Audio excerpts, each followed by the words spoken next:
धमाका। जब दोनों टकराए तो आकाश और पृथ्वी हिल गए और विस्फोट गड़गड़ाहट जैसा हुआ। सबसे पहले एलेक्स परिवार के ग्रैंड मास्टर की थंडर तलवार दबाव का सामना नहीं कर सकी और पीछे हट गई। फिर लाल इंद्रधनुष तलवार पराजित हो गई और हिल गई और वापस फट गई। जैसे ही केशव अपनी स्वर्ग हत्या तलवार से रक्त नदी तलवार को नष्ट करने वाला था, एक अप्रत्याशित दृश्य घटित हुआ।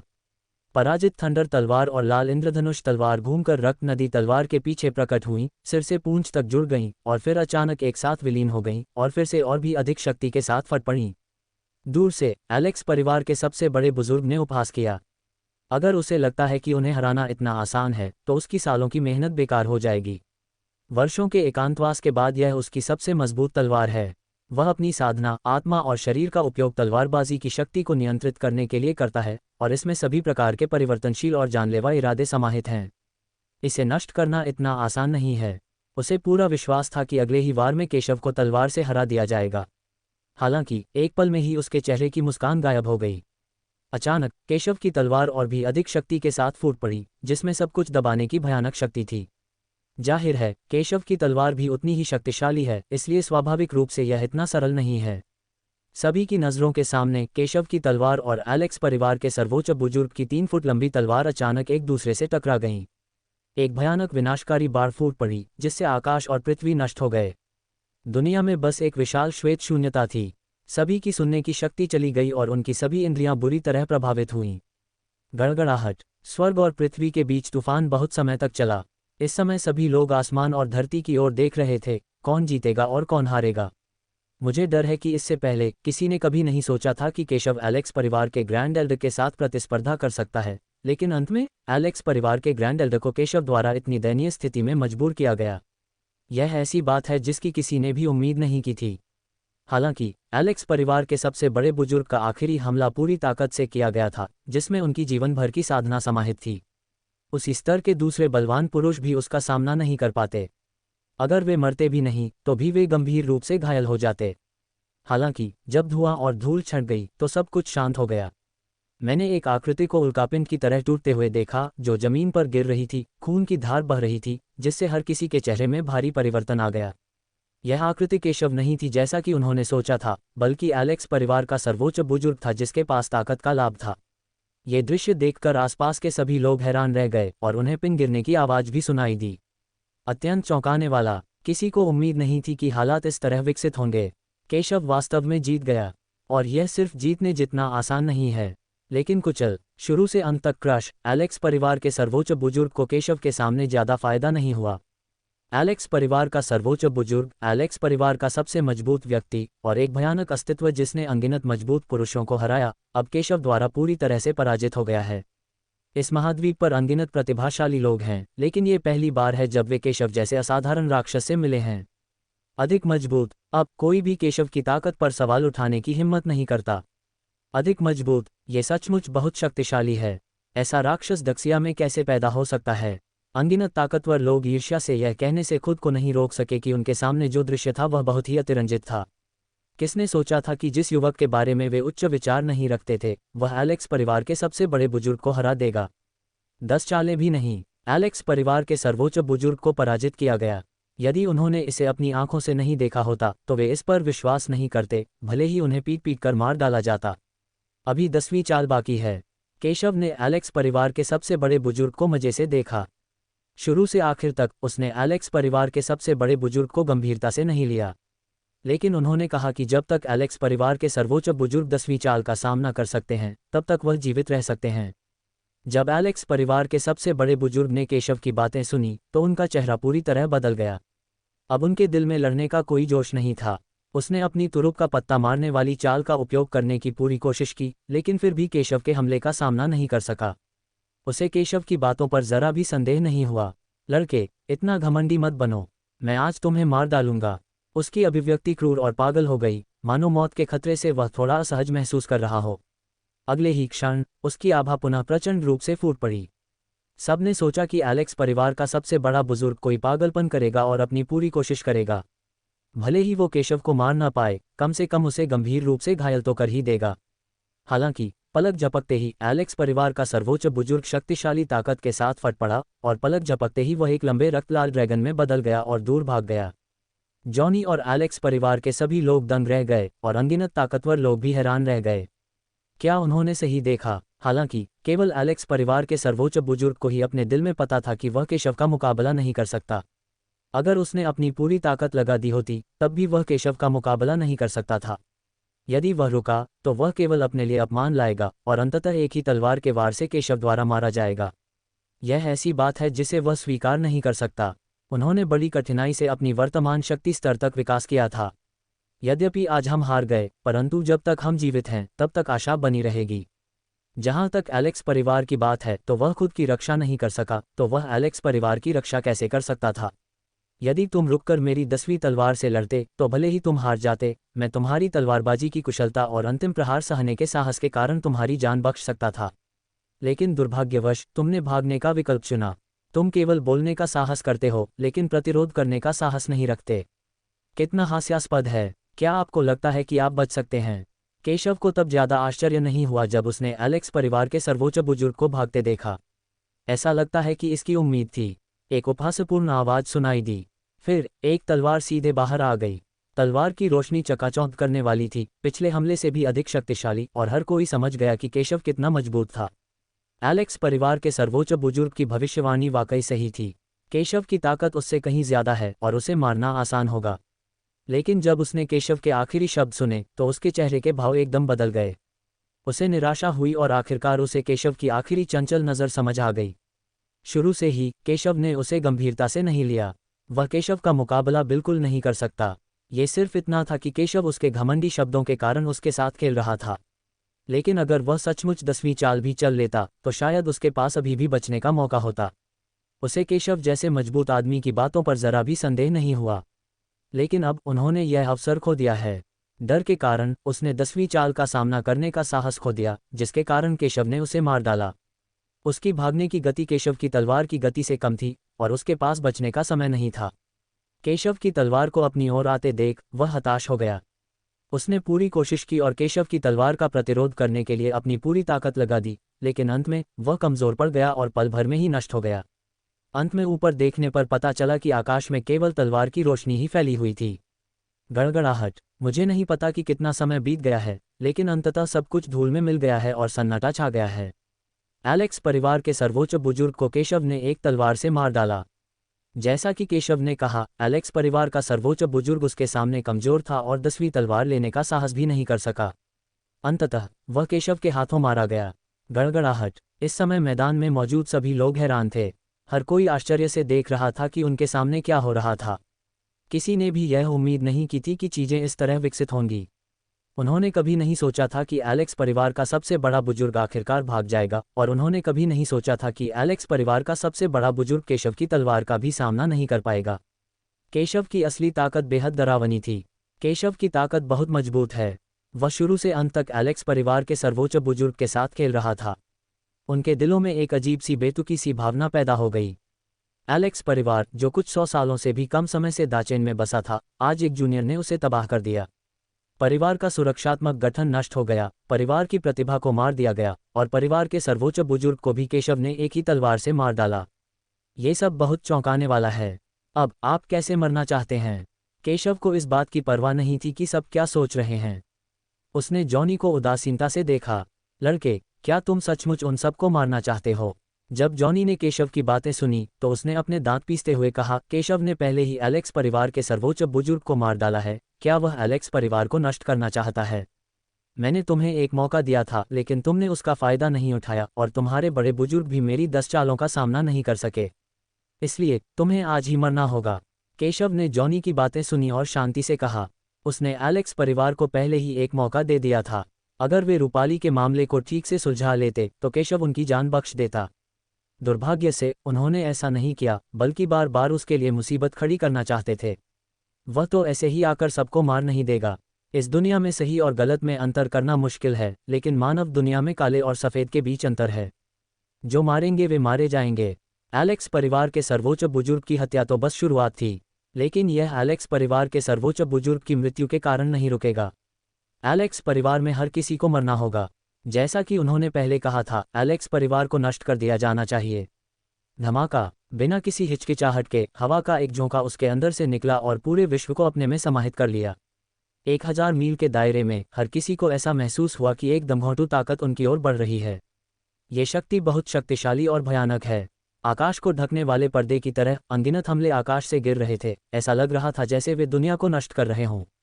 जॉनी ने अपनी आंखों में घृणा के साथ इस दृश्य को देखा। उसने हार नहीं मानी, यहाँ तक कि एलेक्स परिवार के सर्वोच्च बुजुर्ग को केशव द्वारा एक ही तलवार के वार से मारे जाने के बाद भी उसने हार नहीं मानी। उसका हृदय अभी भी क्रोध से भरा हुआ था। उन्होंने यह उम्मीद नहीं की थी कि एलेक्स परिवार के सर्वोच्च बुजुर्ग केशव के हाथों मारे जाएंगे, लेकिन इस क्षण भी उसने सोचा कि यह सब केशव की गलती थी, उसकी नहीं। मारना। उसके हाथ में कई प्रतिबंधित गोलियां आईं और उसने उन्हें सीधे निगल लिया। गोलियां पानी की तरह उसके मुंह में बह गईं। जैसे ही उसने ये प्रतिबंधित दवाएं निगलीं, उसकी ताकत चरम पर पहुंच गई। न केवल वह, बल्कि एलेक्स परिवार के बाकी सदस्य भी उसी स्थिति में थे। उन्होंने एक के बाद एक अपने हथियार निकाले और आंखों में आक्रोश के साथ केशव को घूरने लगे। उनके लिए उनके कारण जॉनी जैसे ही थे। वे ये स्वीकार नहीं कर सकते थे कि केशव एलेक्स परिवार को नष्ट करना चाहता था। उन्हें आज उससे बदला लेना होगा। बिना किसी हिचकिचाहट के उन्होंने उन्मत्ततापूर्वक हमला किया। वे केशव को दबाना चाहते थे, जबकि एलेक्स परिवार के ग्रैंड एल्डर के साथ लड़ाई के बाद उनकी ताकत कमजोर हो गई थी। उनके हाथों से अनगिनत हत्या के हथकंडे पागलपन से दिखाए गए। आखिरकार एलेक्स परिवार दाचेन का सबसे बड़ा परिवार है। एलेक्स परिवार के सर्वोच्च बुजुर्ग के अलावा और भी कई शक्तिशाली लोग हैं। यदि वे इस समय एक साथ फूट पड़ें तो एलेक्स परिवार का सर्वोच्च बुजुर्ग भी उनका विरोधी नहीं हो सकता। उन्होंने पहले इसका उपयोग इसलिए नहीं किया क्योंकि उन्हें लगता था कि सुप्रीम एल्डर सिर्फ एक ही चाल से केशव को दबा सकते हैं और उन्हें कोई अतिरिक्त कार्रवाई करने की कोई आवश्यकता नहीं है, जो समय की बर्बादी होगी।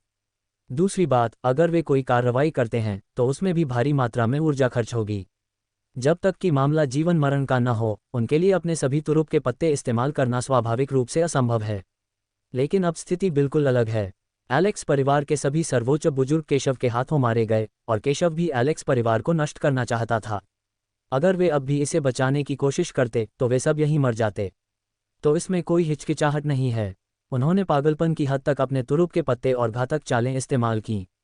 अनगिनत हमले पागलपन की हद तक किए जा रहे थे, लगातार स्वर्ग और पृथ्वी को नष्ट कर रहे थे। ये सभी हमले बहुत शक्तिशाली थे और अनगिनत बलवानों को नष्ट कर सकते थे और अनगिनत दिशात्यांगन को मार सकते थे। यह एलेक्स परिवार की नींव है। यहाँ केवल एक ही शीर्ष स्तरीय विशेषज्ञ नहीं है। हिंसक शक्ति लगातार फैलती रही। इस समय वे एक हो गए हैं। शैतान को चुनौती देने वाले योद्धा की तरह निडर बनो और साहपूर्वक आगे बढ़ो। इसमें कोई रहस्य नहीं है। उनके हमले बेहद शक्तिशाली थे। पूरी दुनिया उनके हमलों से भर गई, एक अशांत धारा में बदल गई। चिलचिलाती रोशनी चिलचिलाती धूप की तरह है, जिससे लोग इसे सीधे देखने या छूने की हिम्मत नहीं कर पाते।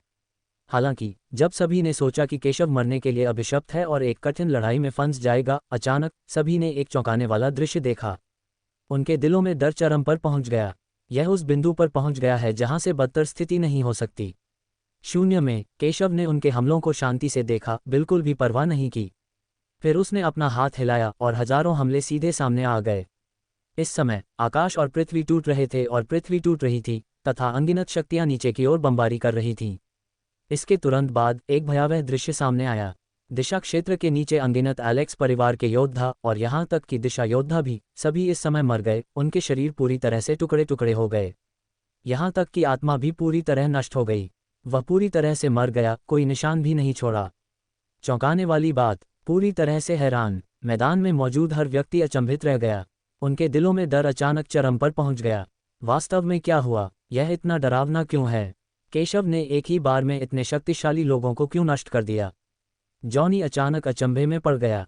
केवल जॉनी ही नहीं, बल्कि एलेक्स परिवार के अन्य शक्तिशाली सदस्य भी अचंभित थे। वे जानते थे कि केशव शक्तिशाली था, लेकिन आखिरकार वह बहुत शक्तिशाली नहीं हो सकता था। हालांकि तथ्य उन्हें बताते हैं कि केशव की ताकत वास्तव में स्वर्ग को चुनौती देने के लिए पर्याप्त है। पीछे मत हटो। इस आदमी के हमले का विरोध करने के लिए अपनी पूरी ताकत जुटाओ, अन्यथा अगली बार कोई और मरेगा। इस बच्चे की ताकत पर संदेह मत करो। एलेक्स परिवार के सबसे बड़े बुजुर्ग ने गंभीर भाव से कहा कि उन्हें उम्मीद नहीं थी कि केशव इतना भयानक होगा। उन्होंने अपनी सारी शक्ति लगा दी, सभी की आध्यात्मिक ऊर्जा को अपने अंदर एकत्रित कर लिया और अपने सबसे मूल्यवान खजाने का उपयोग किया। एक तलवार जो राजा स्तर तक पहुंच गई है। राजा स्तर तक पहुंचने वाले हथियार अत्यंत शक्तिशाली हैं। कई कुलीन परिवारों में राजा स्तर के हथियारों को पारिवारिक खजाना माना जाता है। उसके हाथ में जो राजा श्रेणी का हथियार है वह उच्च श्रेणी के राजा श्रेणी तक पहुंच गया है। वह उच्च श्रेणी का और शक्तिशाली है। वह उसका सबसे मूल्यवान खजाना है। ड्रैगन विध्वंसक स्लैश। एलेक्स परिवार के सबसे बड़े बुजुर्ग ने एक लंबी और भयंकर दहाड़ लगाई और एक भयानक लंबी तलवार सीधे केशव की ओर गिरी। उसी समय अन्य मजबूत लोग भी बिल्कुल पीछे नहीं हटे और भूस्खलन और सुनामी की तरह केशव की ओर टूट पड़े। इस समय ये तलवार एलेक्स परिवार के सर्वोच्च बुजुर्ग के हमले से भी अधिक शक्तिशाली है। ये निश्चित रूप से एक भयानक शक्ति है जिसका वर्णन करना कठिन है। ये शक्ति दुनिया को बदलने, पहाड़ों को हिलाने, समुद्र को भरने और सब कुछ नष्ट करने के लिए पर्याप्त है। उसके कदम उठाने के बाद जॉनी और एलेक्स परिवार के अन्य शीर्ष सदस्यों ने भी कदम उठाया और केशव पर सभी प्रकार के हमले शुरू कर दिए और उसे मारने के लिए दृढ़ संकल्पित थे। उन्होंने केशव को मारने के लिए एलेक्स परिवार को आधार बनाया। केशव इस अराजक दुनिया में था। वह एलेक्स परिवार के हमलों को शांति से देख रहा था। उसकी आंखें उदासीन थीं और उसे जरा भी परवाह नहीं थी। अगले ही क्षण उसके हाथों से तलवारों की कई किरणें फूट पड़ीं। यद्यपि यह महज एक आकस्मिक तलवार प्रहार था, लेकिन शक्तिशाली तलवार की रोशनी में अनंत शक्ति थी और साथ ही इसने अपनी ओर आ रहे हमले पर बमबारी भी की। गड़गड़ाहट। शून्य में अनगिनत हमले केशव की ओर आए। केशव एक पागल अजगर की तरह था जिस पर किसी तरह की पाबंदी नहीं थी। हर बार जब वह तलवार घुमाता तो उसमें बहुत जोर होता और लगभग हर तलवार उस पर किए गए हमले को नाकाम कर सकती थी। तलवार के एक ही वार से शक्तिशाली बल सब कुछ नष्ट कर सकता है। ये दृश्य देखकर जॉनी और अन्य लोगों के चेहरे काफी बदल गए और वे बेहद बदसूरत दिखने लगे। उन्होंने कभी उम्मीद नहीं की थी कि केशव की ताकत इतनी भयानक होगी कि वह इस स्तर की घेराबंदी के तहत आसानी से लड़ सकता है। ऐसी शक्ति से उनके सिर में झुनझुनी होने लगी और उनके हृदय भय से कांपने लगे। यदि वे जीवन मरण के संघर्ष में न होते तो संभवतः उन्होंने बहुत पहले ही समझौता कर लिया होता, लेकिन इसकी कोई संभावना नहीं है। अरे, ये बच्चा बहुत ताकतवर है। मुझे लगता है कि यह सिर्फ उसकी अपनी ताकत ही नहीं है जो असाधारण है। उसके पास जरूर कई खजाने होंगे। यही कारण है कि वह इतनी शक्तिशाली शक्ति का प्रदर्शन कर सकता है, एक ऐसी शक्ति जो उसके क्षेत्र से भी परे है। जॉनी ने हमलों की एक श्रृंखला शुरू की, केशव के हमलों को बेअसर कर दिया और गंभीर अभिव्यक्ति के साथ कहा, मुझे भी यही लगता है। ये बच्चा बहुत ताकतवर है। इस बच्चे की ताकत साफ तौर पर मेरी ताकत से बहुत ज्यादा है। ये बिल्कुल अनुचित है। यदि वह खजाने की शक्ति पर भरोसा करता है तो ये बात समझ में आ जाएगी, लेकिन अगर ऐसा है तो हम उसके खजाने की शक्ति को कैसे तोड़ सकते हैं? कई लोगों ने गंभीर भाव से कहा। उन्होंने स्वाभाविक रूप से सोचा कि केशव इतना शक्तिशाली इसलिए है क्योंकि उसने खजाने की शक्ति उधार ली थी, लेकिन एलेक्स परिवार के सर्वोच्च बुजुर्ग भी केशव के हाथों मारे गए। अगर उन्हें पता भी होता कि केशव खजाने की शक्ति उधार ले रहा है तो वे कैसे मुकाबला कर पाते? केशव पीछे नहीं हटेगा और उनकी जान नहीं बख्शेगा। यदि वे कोई समाधान नहीं सोच सकते तो मुझे डर है कि वे सभी आज यहाँ मर जाएंगे। मेरे एलेक्स परिवार में हमारे पूर्वजों द्वारा छोड़ी गई चार तरफा ड्रैगन लॉकिंग संरचना अभी भी मौजूद है। ये निश्चित रूप से उसकी ताकत को दबाने में सक्षम होगी। वह हमेशा के लिए खजाने उधार नहीं ले सकता और खपत बहुत बड़ी होनी चाहिए। अगर मेरा एलेक्स परिवार चार तरफा ड्रैगन लॉकिंग संरचना को सक्रिय करता है तो यह निश्चित रूप से उसकी ताकत को दबा देगा और उसकी आध्यात्मिक ऊर्जा का उपभोग करेगा। तब तक वह खजाने को सक्रिय नहीं कर पाएगा और वह निश्चित रूप से मर जाएगा। एलेक्स परिवार के सबसे बड़े बुजुर्ग ने ठंडे चेहरे से कहा कि उन्होंने एक समाधान सोचा है। उसके एलेक्स परिवार में पूर्वज द्वारा छोड़ा गया एक विशाल समूह है। जब तक वह इस समूह का उपयोग केशव को दबाने के लिए करता रहेगा, केशव मृत्यु से बच नहीं पाएगा। जब सबने ये सुना तो उनकी आंखें चमक उठीं और उन्होंने सोचा कि यह एक बढ़िया समाधान है। जैसे ही वे कार्रवाई करने वाले थे, केशव का हमला पहले से ही आ रहा था। उसके हाथों से हजारों तलवारें निकलीं और प्रत्येक तलवार की किरण एक शक्तिशाली सांसारिक दानव को मारने के लिए पर्याप्त थी। घास को उसकी जड़ों से काट दो। एलेक्स परिवार के पास स्वाभाविक रूप से केवल एक ही रास्ता है, गतिरोध। वह किसी को भी पीछे नहीं छोड़ेगा। वे सब मर जाएंगे। उन्हें एक एक करके मारना बहुत धीमा है, उन्हें सीधे मारना बेहतर है। इसलिए बिना किसी हिचकिचाहट के केशव ने सीधे 10,000 तलवारों की तकनीक का इस्तेमाल किया और संरचना की भयानक शक्ति का इस्तेमाल करते हुए वार किया। स्वर्ग और पृथ्वी की विशाल आध्यात्मिक ऊर्जा तेजी से एकत्रित हुई और तलवार की प्रचंड रोशनी एक अंतहीन तूफान में बदल गई जिसने पूरी दुनिया को अपनी गिरफ्त में ले लिया और एलेक्स परिवार का नाश कर दिया। इस समय पूरा एलेक्स परिवार एक विशाल महासागर में डूबा हुआ प्रतीत हो रहा था। हर जगह अनगिनत उग्र लहरें हैं। वे वहां हैं और यह किसी भी समय पलट सकता है। यहाँ कभी भी बाढ़ आ सकती है। भयावह, अतुलनीय भयावह। इस समय एलेक्स परिवार में हर कोई हैरान था। उन्होंने कभी सोचा भी नहीं था कि केशव की ताकत इतनी भयानक होगी। उसने न सिर्फ एलेक्स परिवार के सर्वोच्च बुजुर्ग को कुचल दिया, बल्कि अब भी उसके पास उन पर इस स्तर का हमला करने की ताकत बची हुई है। यह आदमी राक्षस की तरह है, उसे पता ही नहीं है कि उसकी सीमाएं कहाँ हैं। क्या यह आदमी सचमुच नहीं जानता कि थकावट या थकान कैसे होती है? धिक्कार है, पीछे मत हटो, अपनी पूरी ताकत लगा दो, वरना हम यहीं मर जाएंगे। एलेक्स परिवार के कई लोगों को मौत का खतरा महसूस हुआ और वे जल्दी से बोलने लगे। ये सुनकर सभी लोग अपने पिछले भय और सदमे से उबर आए और अपनी पूरी ताकत जुटाना जारी रखा। कई लोग तो सीधे तौर पर प्रतिबंधित दवाएं निगल लेते हैं, जिससे उनके जीवनकाल और क्षमता की कीमत पर उनकी लड़ाकू क्षमता में जबरदस्ती वृद्धि होती है। एक क्षण के लिए तो वहां अराजकता का माहौल हो गया।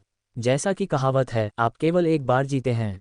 क्या इस दुनिया में ऐसी कोई चीज़ है जो आपके जीवन से भी अधिक महत्वपूर्ण है? उन्होंने पहले भी इसे बहुत अच्छी तरह से समझाया है। उनकी बड़ी बड़ी बातों और एकता के दावों से धोखा मत खाए। जब जिंदगी मौत का संकट आएगा तो वे अपनी असली सोच जाहिर कर देंगे। उनका विचार सरल है, वे मरना नहीं चाहते। एलेक्स परिवार के सर्वोच्च बुजुर्ग मर चुके हैं, लेकिन उन्हें अभी भी जीवित रहना होगा। लेकिन दुर्भाग्यवश आज उनमें से कोई भी जीवित नहीं बचेगा। वे जॉनी और अन्य लोगों द्वारा लिए गए निर्णय की कीमत मौत से चुकाएंगे। धमाका। शून्य में केशव का हमला फिर से सामने आया। हर बार जब उसने हमला किया तो केशव के हमले ने उसके प्रतिद्वंद्वी को कुचल दिया। जब एलेक्स परिवार के सभी लोगों ने केशव का हमला देखा तो वे निराश हो गए। केशव का हमला और भी भयानक होता गया। जाहिर है, उन सबको जाने देने का कोई इरादा नहीं है।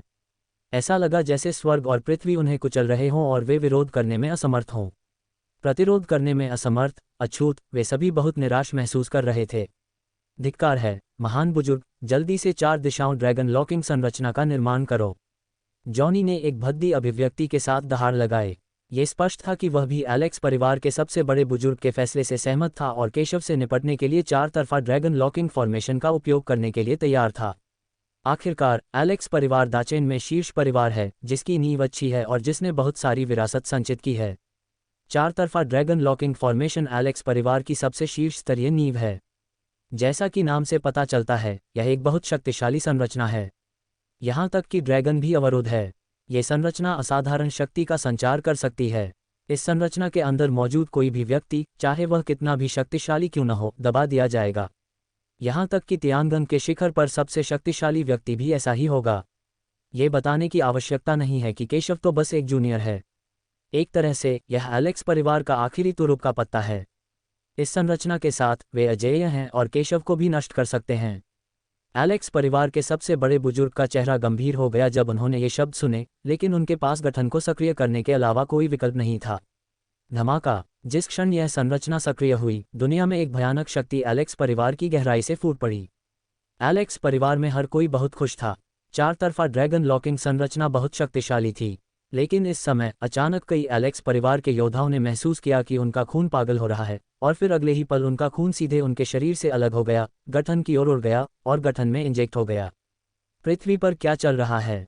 मेरी खेती नहीं, मेरा खून, मैं बेकार हो गया हूँ, एलेक्स परिवार के कई शक्तिशाली सदस्यों ने अविश्वास में कहा, और वे सभी जॉनी और एलेक्स परिवार के बुजुर्ग की ओर देखने लगे। इस संरचना को सक्रिय करने के लिए बहुत बड़ा बलिदान चाहिए। एलेक्स परिवार के लिए मेरे पास आप सभी का बलिदान देने के अलावा कोई विकल्प नहीं है। चिंता मत करो, इस बार मैं उस बदमाश को जरूर मार डालूंगा। जॉनी ने देखा कि हर कोई उसकी ओर देख रहा है और केवल समझा सकता है। ये वास्तव में एलेक्स परिवार का आखिरी तुरुप का पत्ता है, लेकिन इसी तरह इस संरचना को सक्रिय करने के लिए भी बलिदान की आवश्यकता है। एलेक्स परिवार को रक्तदान और बलिदान देना होगा, तभी यह सफलतापूर्वक सक्रिय हो पाएगा। एलेक्स परिवार के कई लोगों ने इसे सुना और समझा। इसमें कोई आश्चर्य नहीं कि जॉनी और अन्य लोग पहले इतने संकोच में थे और उन्होंने पहले गठन को सक्रिय नहीं किया था। उन्होंने शुरू में सोचा था कि इस संरचना को सक्रिय करने के लिए भारी मात्रा में संसाधनों की आवश्यकता होगी, लेकिन उन्होंने यह नहीं सोचा था कि उन्हें अपनी साधना और अपने रक्त का बलिदान देना पड़ेगा।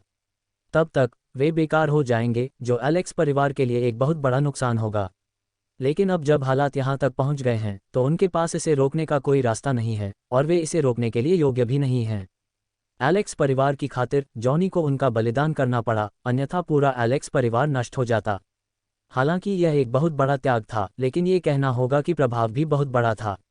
इस संरचना ने तुरंत प्रकाश की अनगिनत किरणों को आपस में गूंथ दिया, और ये सभी प्रकाश किरणें संघनित होकर एक प्रबल आभा से भर गईं।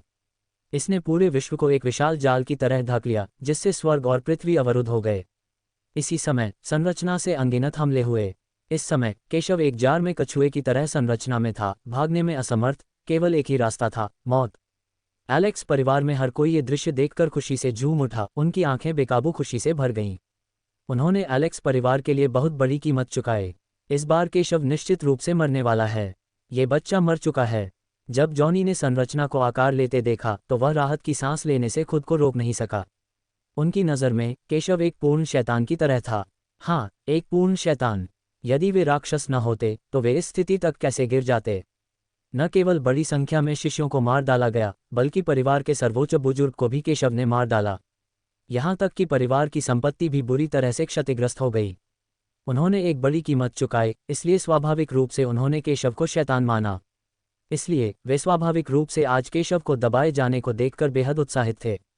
चार तरफा ड्रैगन लॉकिंग फॉर्मेशन हमारे एलेक्स परिवार का सबसे उन्नत फॉर्मेशन है। इस बार ये बच्चा मर चुका है। अगर यह आदमी नहीं भी मरा तो भी इसे दबा दिया जाएगा। एक बार इसकी ताकत खत्म हो जाए तो हम कार्रवाई करके इसे दबा सकते हैं। जॉनी ने पागलपन से कहा। वह केशव से बेहद नफरत करता था। इससे पहले वह एलेक्स परिवार का सबसे शक्तिशाली मुखिया था, जिसका बेटा प्रतिभाशाली था और भविष्य उज्ज्वल था। हालांकि उसकी मुलाकात केशव से हुई, उसका बेटा मारा गया और केशव ने उसे बुरी तरह हराया। केशव ने उसकी प्रतिष्ठा और गरिमा को रौंद डाला। वह ऐसी स्थिति और ऐसे दृश्य को कैसे सहन कर सकता था? वह अपना क्रोध कैसे निगल सकता था? तो केशव को मरना होगा। और आज केशव अंततः मरने जा रहा है। हालांकि नुकसान बहुत बड़ा है। गड़गड़ाहट, इसमें कोई रहस्य नहीं है। स्वर्ग और पृथ्वी की विशाल सेना ने केशव को बुरी तरह दबा दिया। शक्तिशाली आक्रमण तियानगन के शक्तिशाली योद्धा को दबाने के लिए पर्याप्त था। इस क्षण आकाश और पृथ्वी ने रंग बदल दिया। हवा में अनगिनत हमले केशव की ओर उन्मत्तता से बढ़े और भारी दबाव ने उसे कुचल दिया। संपूर्ण विश्व अवरुद्ध है। चार तरफा ड्रैगन लॉकिंग फॉर्मेशन न केवल एक बड़ी नाकाबंदी संरचना है, बल्कि इसमें शक्तिशाली हमला शक्ति भी है। यहाँ तक कि अगर कोई तियानगन बलवान भी इस संरचना से घिरा हुआ है तो वह मौत से बच नहीं पाएगा। हालांकि केशव सरल नहीं है। वह तो स्वर्णभ्रूण क्षेत्र में ही है और उसने पहले एलेक्स परिवार के सर्वोच्च बुजुर्ग से युद्ध किया है। इस बार वह भयानक शक्ति का सामना कैसे कर पाएगा? सबकी नज़रों में केशव के पास मौत के अलावा कोई रास्ता नहीं है। अनगिनत हमले केशव को पागलों की तरह मार रहे हैं। ये दृश्य देखकर जॉनी और अन्य लोग खुशी से फूले नहीं समा रहे थे। किसने सोचा था कि सब कुछ इतनी आसानी से हो जाएगा? जब आपको नींद आती है तो ऐसा लगता है जैसे आपके पास तकिया है। चार तरफा ड्रैगन लॉकिंग फॉर्मेशन एलेक्स परिवार की सर्वोच्च स्तरीय फॉर्मेशन होने के योग्य है। ये बेहद शक्तिशाली है। बस एक पल में ये पूरी दुनिया को घेर सकता है। अब विजय का फल प्राप्त करने का समय है। ये बच्चा बहुत घबरा गया होगा। संभवतः ये पहली बार है जब मैंने शक्ति खोने की भावना का अनुभव किया है। एलेक्स परिवार के बारे में सोचो। सदियों से हम अनगिनत तूफानों से गुजरे हैं, लेकिन आज हम लगभग इस बदमाश के हाथों में पड़ गए। सौभाग्य से हमारे पास अभी भी वह संरचना है जो हमारे पूर्वजों ने हमारे एलेक्स परिवार के लिए छोड़ी थी, वरना इस बार हम सब खत्म हो जाते। हालांकि इसकी कीमत बहुत अधिक है, लेकिन जब तक हम इस बदमाश को मार सकते हैं तब तक सब कुछ इसके लायक है। जॉनी ने गंभीर भाव से कहा। है ना? कौन जानता था कि यह बच्चा इतना ताकतवर और शक्तिशाली होगा? उसने वास्तव में मेरे एलेक्स परिवार को इतना बड़ा नुकसान पहुंचाया है। यह अफसोस की बात है कि आज के अंत तक भी इस बच्चे के पास कोई रास्ता नहीं होगा। वह मेरे एलेक्स परिवार की ताकत को कमांगता है, लेकिन ये बच्चा इतना ताकतवर है, इसे ज़रूर कुछ अच्छे मौके मिलेंगे। इसके बाद मुझे इसे मजबूर करना होगा कि ये मौके दिखा दे। बिल्कुल, केवल उनसे अवसर प्राप्त करके ही हम अपने संप्रदाय के नुकसान की भरपाई कर सकते हैं। लेकिन लापरवाह मत बनो। इस बच्चे ने पहले भी बहुत सारे चमत्कार किए हैं। यहाँ तक कि महान वेई और महान यान भी इसके हाथों में आ गए। उसके व्यक्तित्व को देखते हुए वह शायद आसानी से हार नहीं मानेगा। वह शायद आखिरी कोशिश भी करेगा। हमें सावधान रहना चाहिए। हाँ, कुलपति, ज़्यादा चिंता मत करो। ये बच्चा संरचना के बीचों बीच फंस गया है, जैसे घड़े में कछुआ। उसके पास बाहर निकलने का कोई रास्ता नहीं है। अगर वह अब भी बच निकला तो मैं तुरंत अपना सिर काट दूंगा और तुम्हें उसे गेंद की तरह लात मारने दूंगा। हालांकि जैसे ही उसने बोलना समाप्त किया, उसे एक आवाज़ सुनाई दी। एक आवाज़ जो मानो आदिम नरक से आ रही थी, सीधे उस संरचना में गूंजी। इस क्षण ऐसा लग रहा था मानो दुनिया में एक प्रबल हत्या का इरादा जाग उठा हो। ऐसा लगा जैसे पूरी दुनिया उन पर दबाव डाल रही हो। चौंकाने वाला और भयानक। लेकिन एक क्षण में सभी को लगा कि एक भयानक शक्ति फूट पड़ी है। लेकिन एक पल में एलेक्स परिवार के कई मजबूत लोग फिर से गिर गए और घटनास्थल पर ही मर गए। खून बिखरा हुआ। इस समय एलेक्स परिवार नरक की तरह था, बेहद खूनी और घृणित। क्या चल रहा है? क्या ये बच्चा संरचना में फंसा हुआ नहीं है? आप अभी भी कार्रवाई करने में सक्षम क्यों हैं? अनगिनत एलेक्स परिवार के योद्धाओं के चेहरे काफी बदल गए और वे बड़े डर से बोले। वे मूर्ख नहीं थे। उन्होंने शुरू में सोचा था कि केशव को सेना ने दबा दिया है, लेकिन उन्हें उम्मीद नहीं थी कि वह अब भी इतनी भयानक ताकत के साथ बाहर आ सकता है। इस क्षण वे अंततः समझ गए कि केशव मरा नहीं था। उनकी गौरवपूर्ण संरचना, उनके गौरवपूर्ण तुरुप के पत्ते और उनकी गौरवपूर्ण नींव ने इसमें कोई भूमिका नहीं निभाई। केशव को बिल्कुल भी चोट नहीं लगी। यह आदमी कैसा राक्षस है? धमाका। जैसे ही वे चौंके, उन्होंने एलेक्स परिवार की संरचना में अनगिनत दरारें देखीं। अगले ही पल संरचना ढह गई। उसी समय एक भयानक शक्ति फैल गई और चारों दिशाओं में फैल गई। धमाका। नंगी आंखों से दिखाई देने वाली एक भयानक आघात तरंग फैल गई और पलक झपकते ही वह हजारों मीटर, दसियों हजार मीटर और यहां तक कि लाखों मीटर दूर तक फैल गई। शून्य में सब कुछ नष्ट हो गया। चाहे वह भव्य इमारत हो या भव्य वास्तुकला, चाहे वह इमारतें हो या कोई अन्य पहलू, वे सभी इस हमले के प्रति संवेदनशील हैं और सभी ध्वस्त हो गए हैं।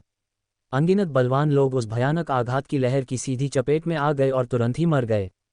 उनके पास बचने का कोई रास्ता नहीं था और उनके पास बस एक ही रास्ता था, मौत। उनके शरीर पर सीधे आघात हुआ और वे तुरंत फट गए। इसमें कोई रहस्य नहीं था और अंततः एक जोरदार धमाका हुआ जिससे धरती हिल गई। एक आकृति सबके सामने पुनः प्रकट हुई।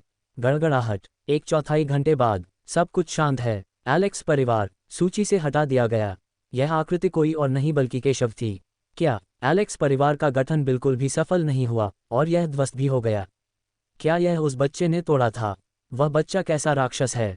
मार्शल आर्ट शक्तिशाली हैं और इसके स्वरूप भी उतने ही भयानक हैं। अनगिनत दर्शक ये दृश्य देखकर दंग रह गए। उन्होंने कभी नहीं सोचा था कि केशव इतना भयानक होगा। वह कैसे संभव है? जॉनी और अन्य लोगों ने भी अविश्वास में कहा। उन्होंने कभी नहीं सोचा था कि चार तरफा ड्रैगन लॉकिंग फॉर्मेशन ढह जाएगा और केशव न केवल बच गया बल्कि उसे कोई नुकसान भी नहीं हुआ। उनकी राय में, हालांकि केशव की ताकत अविश्वसनीय है, वह एलेक्स परिवार के सबसे मजबूत गठन के साथ प्रतिस्पर्धा नहीं कर सकता है। ये संरचना पहले से ही काफी प्रभावशाली थी और उन्होंने इसे सक्रिय करने के लिए भारी कीमत भी चुकाई थी। केशव के लिए इसका मुकाबला करना संभव नहीं था। हालांकि अंतिम परिणाम से उन्हें पता चला कि संरचना का कोई प्रभाव नहीं था और इसके बजाय केशव द्वारा इसे तोड़ दिया गया था। कुछ भी असंभव नहीं है। तुम मुझे सिर्फ एक बड़ी संरचना के साथ मारना चाहते हो। केशव ने जॉनी को उदासीनता से देखा। एलेक्स परिवार का गठन वास्तव में सरल नहीं था। अपनी शक्ति बढ़ाने के लिए एलेक्स परिवार ने अपनी ताकत बढ़ाने के लिए भारी कीमत भी चुकाए। हालांकि केशव जैसे फॉर्मेशन मास्टर के सामने इतने बड़े फॉर्मेशन में हेरफेर करना निस्संदेह एक विशेषज्ञ के सामने अपने कौशल का प्रदर्शन करने जैसा है। केवल इस संरचना पर भरोसा करके केशव को मारना असंभव है। उसने इसे आसानी से तोड़ दिया।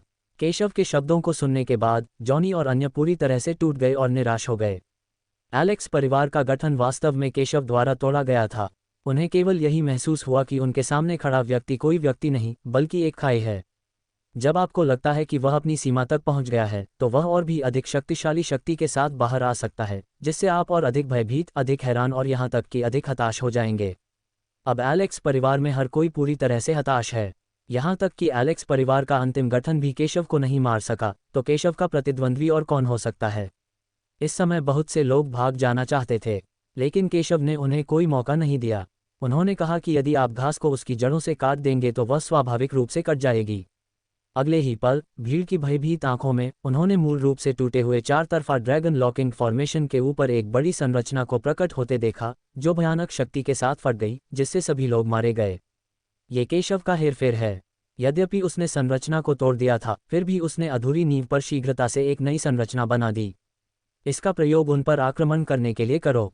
हालांकि यह एक शीघ्र स्थापित संरचना थी, लेकिन यह एलेक्स परिवार की संरचना से ज्यादा कमजोर नहीं थी। एक क्षण में भयानक शक्ति मारने के लिए बाहर निकली। एलेक्स परिवार के सभी सदस्यों को निगल जाओ। नहीं, मैं जान से हाथ नहीं धोना चाहता हूँ। मुझे बचाओ। एलेक्स परिवार के अनगिनत बचे हुए योद्धा विलाप करते हुए भागना चाहते थे और संतकिन से उन्हें बचाने की गुहार लगा रहे थे। हालांकि अंततः वे सभी उस सेना की शक्ति में समा गए। निराशा। वह पूरी तरह से हताश था। उसके दिल में घबराहट, अत्यधिक घबराहट। घबराओ मत, घबराओ मत। ये बच्चा अभी इतनी शक्ति से फूट पड़ा है, इसकी आध्यात्मिक ऊर्जा अब समाप्त हो गई होगी। मेरे पास अभी भी एक मौका है। जॉनी ने अपने दिल में खुद को सांत्वना देने की कोशिश की, लेकिन इससे पहले कि वह अपनी बात पूरी कर पाता, उसने देखा कि केशव ने उसे सीधे थप्पड़ मार दिया। जब कोई केशव की ताकत के स्तर तक पहुंच जाता है तो एक यादृच्छिक थप्पड़ भी शक्ति से भरा होता है। केशव को अपनी ओर थप्पड़ मारते देख जॉनी का चेहरा बेहद बदसूरत हो गया। आह, मैं चाहता हूं कि तुम मर जाओ। जॉनी पूरी तरह से पागल हो गया, उसकी आंखें लाल हो गईं और वह पूरी तरह से शैतान के कब्जे में था। केशव, तुमने उसे कम आंका। एलेक्स परिवार के पिछले विनाश के भारी सदमे के साथ वह इस समय पूरी तरह से पागल था। उसकी ताकत पागलपन की हद तक बढ़ गई और उसने हर कीमत पर केशव को मारने की ठान ली। लेकिन अंत में वह केशव के थप्पड़ का मुकाबला नहीं कर सका। तुरंत दबा दिया गया। केशव का थप्पड़ इतना शक्तिशाली था कि हर कोई चौंक गया। सभी ने केवल एक तेज आवाज सुनी और फिर जॉनी के पागल हमले को देखा, जो केशव के लिए कोई मुकाबला नहीं था और एक पल में नष्ट हो गया। और अगले ही पल अवशिष्ट शक्ति ने तुरंत जॉनी के शरीर को ढक लिया। नहीं, मैं मरना नहीं चाहता। जब वह मरने ही वाला था, जॉनी आखिरकार जाग उठा। मौत का सामना करते हुए वह विलाप करने लगा।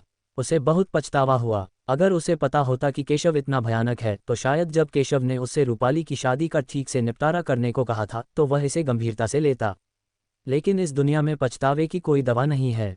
उसने सोचा कि एलेक्स परिवार इतना शक्तिशाली था कि उन्हें केशव को गंभीरता से लेने की आवश्यकता नहीं थी। लेकिन अंत में इसका परिणाम डैनियल की मृत्यु, उसकी अपनी मृत्यु, एलेक्स परिवार के सर्वोच्च बुजुर्ग की मृत्यु, सभी एलेक्स परिवार के सदस्यों की मृत्यु और एलेक्स परिवार के विनाश के रूप में सामने आया। ये सब उसके गलत चुनाव के कारण है।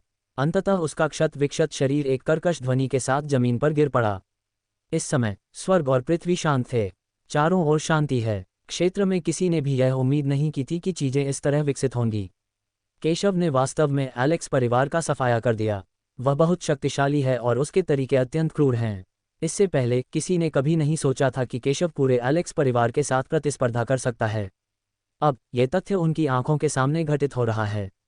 किंग जुन, लिंग, एर, शी, एर, चलो चलें। केशव ने शांति से कहा, इस बात की बिल्कुल भी परवाह नहीं की कि दूसरे क्या सोचते हैं। वह रूपाली की समस्या सुझाने के लिए एलेक्स परिवार में आया था। अब जबकि एलेक्स परिवार नष्ट हो चुका है, इसे रूपाली की विवाह समस्या का समाधान माना जा सकता है। अब कोई भी रूपाली पर दबाव नहीं डाल सकता। इस लड़ाई के बाद केशव को दुनिया में हर कोई जान जाएगा। हर कोई केशव के जाने वाले चित्र को देखकर आह भरने से खुद को रोक नहीं सका। इससे पहले केशव की प्रतिष्ठा दक्षिया तक ही सीमित थी। हालांकि कई लोगों ने केशव के कारनामों के बारे में सुना था, लेकिन उन्हें उस पर पूरा विश्वास नहीं हुआ क्योंकि उन्होंने इसे अपनी आंखों से तो नहीं देखा था। हालांकि आज अनगिनत शक्तिशाली लोगों की मौजूदगी में केशव ने एलेक्स परिवार को एक ही झटके में नष्ट कर दिया। जैसे ही यह खबर सामने आएगी, सबको पता चल जाएगा और हर कोई केशव का नाम जान जाएगा। जिफिंग शहर में जब उन्होंने ये खबर सुनी तो निशर्मा परिवार में हर कोई हैरान रह गया। एलेक्स परिवार वास्तव में अकेले केशव द्वारा नष्ट कर दिया गया था। ये बच्चा कितना ताकतवर है। सौभाग्य से हमने केशव को पूरी तरह से उकसाया नहीं, अन्यथा हम शायद उसके हाथों मर जाते। कई लोगों ने अपनी बात रखी, कुछ ने राहत व्यक्त की तो कुछ ने खेद व्यक्त किया। यदि उन्हें ये पहले से पता होता तो वे एलेक्स परिवार की धमकियों से इतना क्यों डरते और शादी के माध्यम से एलेक्स परिवार को खुश करने की कोशिश क्यों करते। तो क्या मेरी बहन भविष्य में बहुत सफल नहीं होगी? नियान कुन ये कहने से खुद को नहीं रोक सके। अरे, ये कैसे हो सकता है, ये कैसे हो सकता है। नियान जियाओ को भी बहुत अफसोस हुआ। अगर उसे पता होता कि ऐसा होगा तो वह ये फैसला कभी नहीं लेता। निशर्मा परिवार के कई ताकतवर लोग इस पर यकीन नहीं कर पा रहे थे। उन्हें लगा था कि केशव को एलेक्स परिवार मार डालेगा, लेकिन उन्हें उम्मीद नहीं थी कि जब खबर आएगी तो केशव ही होगा जिसने एलेक्स परिवार का नाश कर दिया। खैर, अब पछताने में बहुत देर हो चुकी है। हालांकि केशव ने एलेक्स परिवार को हरा दिया। एलेक्स परिवार को चांग संप्रदाय का समर्थन प्राप्त है। अगर वह डैनियल को मार देता है तो चांग संप्रदाय उसे हरगिज नहीं जाने देगा। भीड़ के भावों को देखकर निशर्मा परिवार के ग्रैंड एल्डर ने उन्हें सांत्वना दी और कहा कि कोई बात नहीं, चीजें पहले ही हो चुकी हैं और केशव के साथ उनके रिश्ते की मरम्मत नहीं की जा सकती है, इसलिए वे केवल प्रार्थना कर सकते हैं कि केशव को चांग संप्रदाय द्वारा निपटाया जाएगा। लेकिन जब सबने ये सुना तो सब चुप हो गए। चांग संप्रदाय वास्तव में शक्तिशाली है, लेकिन क्या ये केशव का मुकाबला कर सकता है? केशव ने बहुत सारे चमत्कार किए। केशव को इनकी बिल्कुल भी परवाह नहीं है। एलेक्स परिवार को छोड़कर रूपाली ने चिंतित भाव से केशव को देखा। उसने स्वाभाविक रूप से समझ लिया कि हालांकि केशव ने उसके लिए एलेक्स परिवार की समस्या का समाधान किया था और भविष्य की परेशानियों को दूर किया था, लेकिन साथ ही उसने चांग संप्रदाय को भी नाराज कर दिया था। चांग संप्रदाय दाचेन के शीर्ष संप्रदायों में से एक है। अगर किसी संप्रदाय के अनुयायी की हत्या हो जाए तो वे उसे कैसे छोड़ सकते हैं। जब केशव ने ये सुना तो उसे बिल्कुल भी परवाह नहीं हुई। चिंता मत करो, मैं चांग संप्रदाय को भी गंभीरता से नहीं लेता।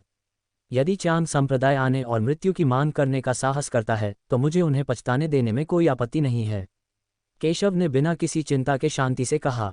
चूंकि उसने एलेक्स परिवार के खिलाफ कार्रवाई करने की हिम्मत की थी, इसलिए वह स्वाभाविक रूप से एलेक्स परिवार के पीछे की पृष्ठभूमि जानता था, लेकिन उसने परवाह नहीं की। जैसा कि उन्होंने कहा, यदि चांग संप्रदाय मरना चाहता है तो उन्हें उनकी मदद करने में कोई आपत्ति नहीं है। केशव ने नियान क्विंगजुन को सांत्वना दी। रूपाली ने राहत की सांस ली और केशव की ओर देखा। गुरुजी, अब से मेरा कोई घर नहीं होगा। अब से आप चाहे कहीं भी जाएं, मैं आपकी दयालुता का बदला चुकाने के लिए आपका अनुसरण करूंगा। केशव ने ये सुना और बेपरवाही से कहा, मैंने तुमसे पहले ही कहा था, चूंकि तुम मेरी हो, मैं तुम्हें कोई अन्याय नहीं सहने दूंगा। तुम्हें इसके बारे में ज्यादा चिंता करने की जरूरत नहीं है। मार्शल आर्ट का प्रशिक्षण हर कदम पर कठिन होता है, लेकिन चूंकि तुम मेरा अनुसरण करने को तैयार हो, इसलिए मैं तुम्हें अकेला नहीं छोड़ूंगा। केशव ने अपने दिल में आह भरी। पिछले जन्मों के अनुभवों से युक्त एक अद्वितीय सर्वोच्च प्राणी होने के नाते वह किसी से भी बेहतर जानता था कि जैसे जैसे उसकी साधना का स्तर ऊंचा होता जाएगा, भले ही वह हमेशा नियान किंगजुन को अपने साथ रखे, फिर भी उन्हें प्रायः अलग रहना ही होगा। यहाँ तक कि सड़क पर मिलने वाले कई लोग भी एक दूसरे को फिर कभी नहीं देख पाएंगे। ये साधना का मार्ग है। वह स्वाभाविक रूप से रूपाली की चिंताओं को समझता था, लेकिन चूंकि रूपाली उसका हो गया था, भले ही उन्हें अधिक बार अलग होना और अलग हो जाना तय था, फिर भी वह उन्हें सुरक्षा देगा और उन्हें किसी भी शिकायत से पीड़ित होने से बचाएगा। बेशक अभी यह कहना जल्दबाजी होगी। केशव की बातें सुनकर रूपाली का सुंदर चेहरा लाल हो गया। उसके मन में कुछ और ही विचार थे, लेकिन युवा स्वामी को उनकी कोई परवाह नहीं थी। हालांकि केशव का अनुसरण करने में सक्षम होना कुछ ऐसा था जिसकी उसने पहले कभी कल्पना नहीं की थी। ये सोचकर उसके चेहरे पर मुस्कान आ गई। वह समझ गई कि केशव को आकाश में ड्रैगन बनना तय था और युवा स्वामी के साथ रहने में सक्षम होना इस जीवन में एक दुर्लभ बात थी।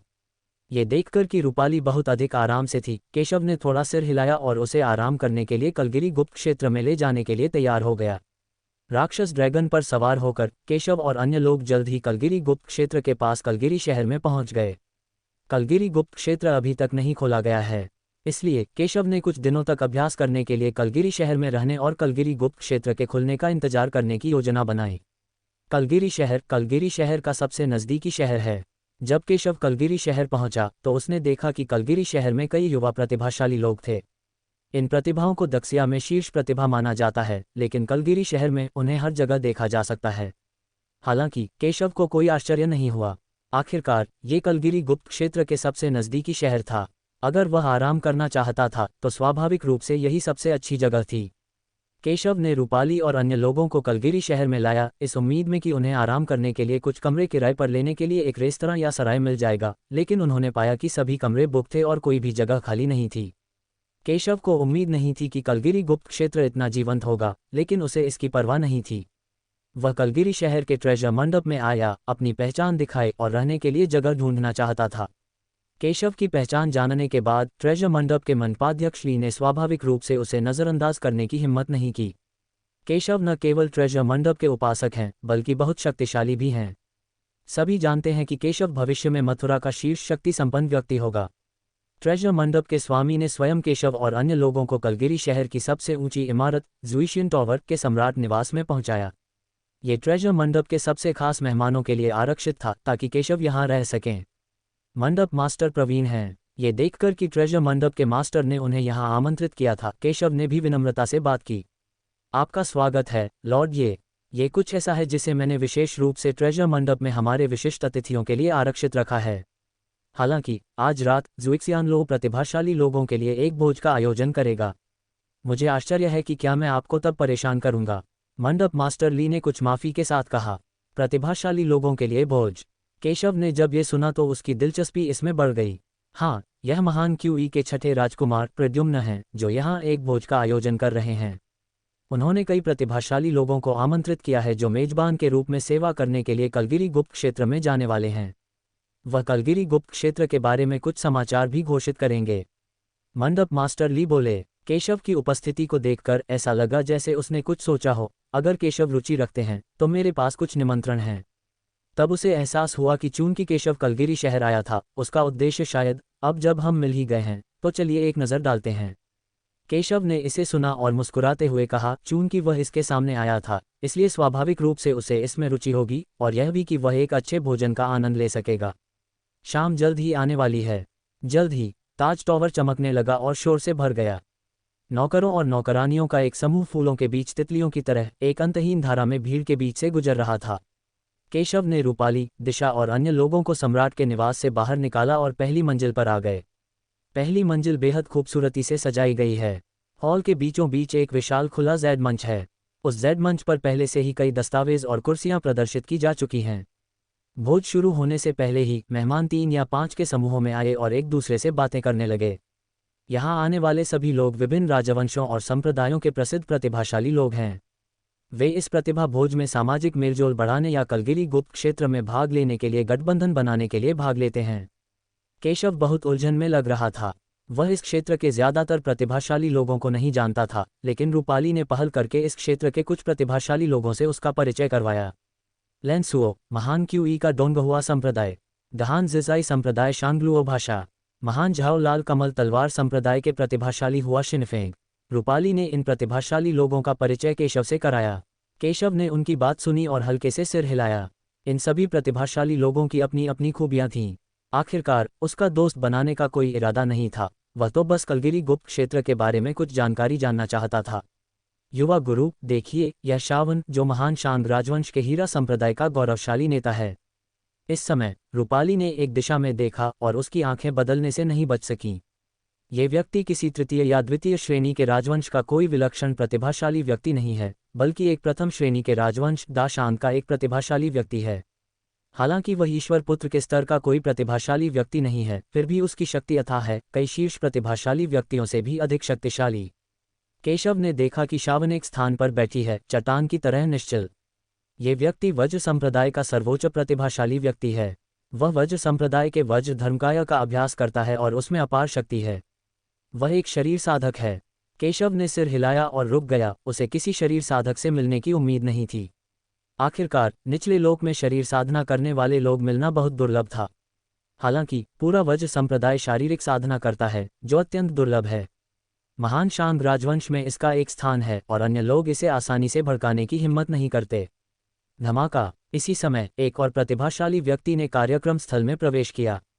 ये व्यक्ति भव्य वेशभूषा में था और दिखने में भी आकर्षक था। जैसे ही वह कार्यक्रम स्थल में दाखिल हुआ, अनगिनत प्रतिभाशाली लोगों ने उसे देखा और उसका स्वागत करने की पहल की। केशव भी इस व्यक्ति में रुचि रखता था। हान लिंगजियाओ संप्रदाय के अखिलेश। ये देखकर नियान क्विंगजुन बोला, हान राजवंश भी एक प्रथम श्रेणी का राजवंश है। हालांकि आज के भोज में कई प्रतिभाशाली लोग शामिल हो रहे हैं, लेकिन उनमें से ज्यादातर दूसरे और तीसरे दर्जे के राजवंशों के प्रतिभाशाली लोग हैं। लीशिन का जन्म लिंगशियाओ संप्रदाय में हुआ था, जो एक प्रथम श्रेणी के राजवंश का एक शीर्ष संप्रदाय है। उनकी पहचान और पृष्ठभूमि साधारण नहीं है। वे जुबान युवान एओ जितने अहंकारी और अलग थलग नहीं हैं। जब दूसरे लोग ये देखेंगे तो वे जरूर उन्हें खुश करने और अखिलेश से दोस्ती करने की पहल करेंगे। केशव ने सिर हिलाया। हालांकि मार्शल आर्ट की दुनिया में ताकत का सम्मान होता है और मुठ्ठियां शक्तिशाली होती हैं, लेकिन कभी कभी पृष्ठभूमि ताकत का प्रतीक होती है। अगर आप एक शक्तिशाली पृष्ठभूमि से आते हैं तो दूसरे लोग आपको उकसाने की हिम्मत नहीं करेंगे, बल्कि आपको खुश करने की पहल भी कर सकते हैं। भले ही अखिलेश संप्रदाय में एक साधारण प्रतिभाशाली व्यक्ति है, लेकिन दूसरे और तीसरे दर्जे के राजवंशों के संतों और साध्वियों के स्तर के कई प्रतिभाशाली लोग उसके साथ दोस्ती करने और उसका पक्ष लेने की पहल करेंगे। यही है पहचान का लाभ। वह बोल ही रहा था कि एक और प्रतिभाशाली व्यक्ति मैदान में प्रकट हुआ। उसकी तीखी भौहें और चमकदार आंखें थीं और वह बहुत प्रभावशाली था। उसकी पीठ के पीछे 2 लंबी तलवारें टेढ़ी थीं। वह अजगर और बाघ की चाल से चल रहा था। मैदान में प्रकट होते ही उसने कई लोगों को दबा दिया। क्या यह महान चेन चांग संप्रदाय का पवित्र पुत्र हर्षित नहीं है? आप इतने क्रोधित क्यों हैं? कई लोगों ने इस व्यक्ति को देखा और यह कहने से खुद को नहीं रोक पाए कि वे सभी उससे ठंडक महसूस कर सकते थे। आखिरकार संप्रदाय के प्रतिभाशाली व्यक्ति की हत्या कर दी गई और संप्रदाय को अपमानित किया गया। इस दौरान झाओ जियुशियाओ उस व्यक्ति को ढूंढना चाहता था जिसने डैनियल की हत्या की थी और अपने चांग संप्रदाय की बदनामी को मिटाना चाहता था, लेकिन उसे यह व्यक्ति कभी नहीं मिला। उसने झाओ जियुशियाओ को बिल्कुल भी गंभीरता से नहीं लिया। हालांकि उसमें थोड़ी ताकत थी, पर वह बताने लायक नहीं थी। पीना जारी रखने का संकेत। एक के बाद एक कुछ प्रतिभाशाली लोग इस क्षेत्र में आए। वे सभी प्रतिष्ठित स्थिति और पृष्ठभूमि वाले लोग थे। केशव को कोई परवाह नहीं है। इस समय बात कर रहे लोगों की आवाज़ें बंद हो गईं और वे सब अपनी नज़रें एक जगह घुमाने लगे। चमकीले जैद रंग के कपड़े पहने, गोरी त्वचा और सुंदर चेहरे वाला एक युवक दृश्य में आया। जब वह मुस्कुराता था तो उसकी आवाज़ में अहंकार और विद्रोह का भाव होता था। जब सबने इस व्यक्ति को देखा तो सबने सलाम किया। ये व्यक्ति कोई और नहीं बल्कि इस भोज का मेजबान, महान क्यूई राज्य का छठा राजकुमार प्रद्युम्न है। आपको इंतज़ार कराने के लिए क्षमा करें। भोज शुरू होने वाला है। जब वह बोलना समाप्त कर चुके थे तो युवा नौकरानियों का एक समूह विभिन्न प्रकार के व्यंजन लेकर आया और उन्हें एक एक करके सभी के सामने मेज पर रख दिया। सभी ने पीना बंद कर दिया और प्रद्युम्न की ओर देखा। हर कोई इसी उद्देश्य से यहाँ आया है। प्रद्युम्न ने अब कुछ भी नहीं छिपाया और स्पष्ट रूप से कहा, ईमानदारी से कहूँ तो मेरे हाथों में एक प्राचीन गुप्त नक्शा है। ये कलगिरी गुप्त क्षेत्र के स्वामी की विरासत से संबंधित होने का संदेह है। यदि आप अवसर विरासत को खोजने के लिए इस नक्शे का पालन करते हैं तो आप कई खतरनाक और जानलेवा इरादों से बच सकते हैं। जब प्रद्युम्न ने ये कहा तो पूरा दर्शक हैरान रह गया और कई प्रतिभाओं की आंखें भी थोड़ी बदल गईं। वे यहाँ इसलिए आए क्योंकि उन्हें कलगिरी गुप्त क्षेत्र के खतरों का पता था, वरना कलगिरी गुप्त क्षेत्र की विरासत सालों बाद दूसरों को मिल जाती। किसी को भी उम्मीद नहीं थी कि प्रद्युम्न के हाथ में वास्तव में एक गुप्त नक्शा था जो उसे कई खतरनाक जानलेवा इरादों से बचने में मदद कर सकता था। इस तरह विरासत प्राप्त करने की संभावना स्वाभाविक रूप से बढ़ जाएगी। यहाँ तक कि अखिलेश ने भी अपनी आंखों में कुछ दिलचस्पी दिखाई। लगता है इस बार हमने सही फैसला किया है। अगर हम ये गुप्त नक्शा हासिल कर लें तो ये हमारी अगली कार्रवाइयों के लिए शायद दोगुना कारगर होगा। रूपाली की आंखों में कुछ उत्साह था। केशव ने अपना सिर हिलाया। यदि आपके पास ऐसा खजाना होता तो क्या आप इसे सार्वजनिक करते? रूपाली चौंका, फिर बोला, अगर ऐसा है तो मुझे डर है कि इस व्यक्ति के कुछ छिपे हुए इरादे हैं। क्या आप गंभीर हैं, संत क्यू? कई प्रतिभाशाली लोग काफ़ी रुचि रखते थे और प्रद्युम्न को देखते थे। बेशक मैं इसे गंभीरता से लेता हूँ, इसमें कोई अतिशयोक्ति नहीं है। प्रद्युम्न ने मुस्कुराते हुए कहा, इस बार एक भोज आयोजित करने के अलावा मैं कुछ साथी ताओवादियों को भी सेना में शामिल होने और एक साथ विरासत प्राप्त करने के लिए आमंत्रित करना चाहता हूँ। जब सबने ये सुना तो वहाँ हंगामा मच गया और सबकी दिलचस्पी जाग उठी। कलगिरी गुप्त क्षेत्र तक पहुँचने का था, इसलिए उसने बोलने की पहल की। वह लोगों से व्यवहार करने में बहुत कुशल था। तो क्या मैं राजकुमार क्यू से पूछ सकता हूँ कि अगर मैं आपके साथ सेना में शामिल हो जाऊँ तो क्या शर्तें होंगी? एक प्रतिभाशाली व्यक्ति ने उसकी ओर थोड़ी स्थिर निगाह से देखा और बोला। कई प्रतिभाओं ने भी प्रद्युम्न को उत्सुकता से देखा, स्पष्ट रूप से यह समझते हुए कि बिना किसी कारण के जानकारी प्राप्त करना असंभव था और इसके लिए शर्तें होनी चाहिए। हाँ, शर्तों पर बातचीत करना मेरा उद्देश्य नहीं है, प्रद्युम्न ने मुस्कुराते हुए कहा और फिर कहा, हालांकि अगर आप मेरे साथ अभिनय करना चाहते हैं तो मैं चाहता हूं कि आप एक बात का वादा करें। यह क्या है? जिसने भी यह सुना उसे बहुत दिलचस्पी हुई। प्रद्युम्न ने अपने आसपास के लोगों पर नजर डाली और धीरे से 4 शब्द बोले, केशव को मार डालो। सारा दर्शक समुदाय मौन था। केशव, इस नाम में जादुई शक्ति थी जिसके कारण इस क्षेत्र के कई प्रतिभाशाली लोगों ने अपने भाव बदल दिए। इसी समय सबको समझ आया कि क्यों तियांझाओ ने ऐसा खजाना क्यों निकाला। पता चला कि वो केशव से निपटना चाहता था। सब जानते थे कि केशव, जो मशहूर हो रहा था, बहुत ताकतवर था। रूपाली का चेहरा भी बदल गया। उन्होंने मंडप मास्टर ली को ये कहते सुना कि प्रद्युम्न एक बड़ी घटना की घोषणा करेंगे, लेकिन उन्हें उम्मीद नहीं थी कि प्रद्युम्न द्वारा घोषित बड़ी घटना केशव से निपटने के लिए होगी। केशव और प्रद्युम्न को एक दूसरे से कोई शिकायत नहीं है, तो यह व्यक्ति केशव के साथ सौदा क्यों करना चाहेगा? रूपाली हैरान था और कुछ चिंता के साथ केशव को देख रहा था। केशव के चेहरे पर एक शांत भाव था। वह अकेले ही पी रहा था, उसे बिल्कुल भी परवाह नहीं थी। हालांकि उसे और प्रद्युम्न को एक दूसरे से कोई शिकायत नहीं थी, लेकिन चूंकि दूसरा पक्ष उस पर हमला करना चाहता था तो कोई न कोई वजह जरूर होगी, चाहे वह शोहरत के लिए हो, मुनाफे के लिए हो या किसी और चीज़ के लिए, लेकिन उसे इसकी परवाह नहीं थी। चाहे जो भी हो, जो लोग उस पर हमला करना चाहते थे उनका अक्सर एक ही अंत होता था और वह था मौत। ये केशव एक विलक्षण प्रतिभा का धनी है जिसने हाल ही में प्रसिद्धि प्राप्त की है और काफ़ी शक्तिशाली है। लेकिन राजकुमार क्यू को कैसे पता चला कि वह कलगिरी गुप्त क्षेत्र जा रहा है? किसी ने पूछा। हाँ, मेरे पास खबर है। ये व्यक्ति निश्चित रूप से कलगिरी गुप्त क्षेत्र में आएगा, प्रद्युम्न ने आत्मविश्वास से कहा।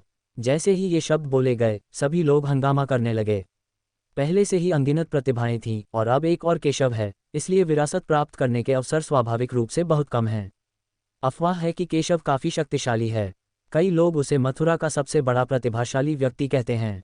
मुझे ये देखने में दिलचस्पी है कि यह आदमी क्या करने में सक्षम है। एक प्रतिभाशाली व्यक्ति बोला। उसके शब्द तिरस्कार से भरे थे। ये व्यक्ति वुहाओ था, महान कोरिया के कुइशान संप्रदाय का प्रतिभाशाली व्यक्ति। जैसा कि कहावत है, साहित्य में कोई प्रथम नहीं होता और युद्ध कला में कोई द्वितीय नहीं। इस दौर में केशव का नाम मथुरा में बहुत प्रसिद्ध था। अनगिनत लोग उसे मथुरा का सर्वोच्च प्रतिभाशाली कहते थे। स्वाभाविक रूप से कई प्रतिभाशाली लोग असंतुष्ट थे। वुहाओ उनमें से एक था, या यूं कहें कि उस क्षेत्र का हर व्यक्ति उनमें से एक था। मैंने सुना है कि केशव की ताकत केवल स्वर्ण भ्रूण क्षेत्र में ही है, लेकिन वह स्वर्गीय गिरी क्षेत्र के लोगों को मारने के लिए पर्याप्त शक्तिशाली है। उसके हाथ में कोई खजाना जरूर होगा। अगर हम उसे मारकर उसके हाथ का खजाना हासिल कर सकें तो वह कलगिरी गुप्त क्षेत्र की विरासत से कमजोर नहीं होगा। एक प्रतिभाशाली व्यक्ति बोला और सब देखते रह गए। ये व्यक्ति लेई मिंग्युआन था, महान क्यूई फिक्सिंग संप्रदाय का पवित्र पुत्र।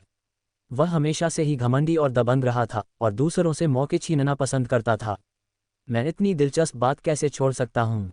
एक और प्रतिभाशाली व्यक्ति ने दिलचस्पी से बात की। ये व्यक्ति जोंगहेंग था, महान झाओ वानशु संप्रदाय का प्रतिभाशाली व्यक्ति। केशव ने मेरे चांग संप्रदाय के गौरवशाली नेता डैनियल को मार डाला। स्वाभाविक रूप से ये संत पुत्र इस व्यक्ति को जाने नहीं देगा। केशव को न तो कोई आश्चर्य हुआ, न ही उसे इसकी परवाह थी। दुनिया मुनाफा कमाने वालों से भरी पड़ी है। उनकी नज़र में वे खुद से ही निपट रहे हैं। इतने सारे प्रतिभाशाली लोग हैं और उनके लिए सफल होना आसान होगा। इसमें कोई नुकसान नहीं है और उन्हें बहुत सारे लाभ भी मिल सकते हैं। ऐसा क्यों न करें? लेकिन मुझे डर है कि अंत में उनके लक्ष्य विफल हो जाएंगे। चाहे आप स्वयं को एक कदम के रूप में उपयोग करना चाहते हो या स्वयं से खजाना छीनना चाहते हो, यह इस बात पर निर्भर करता है कि आप में ताकत है या नहीं। अन्यथा सब कुछ व्यर्थ हो जाएगा। मैंने पहले सोचा था कि प्रतिभाशाली लोगों के लिए यह भोज दिलचस्प होगा, लेकिन मुझे उम्मीद नहीं थी कि यह इतना उबाऊ होगा। कई प्रतिभाशाली लोगों ने आवाज़ उठाए और सेना में शामिल होना चाहा, लेकिन हान राजवंश के अखिलेश और महान जुओ के शावन जैसे कुछ प्रतिभाशाली लोगों ने आवाज़ नहीं उठाई।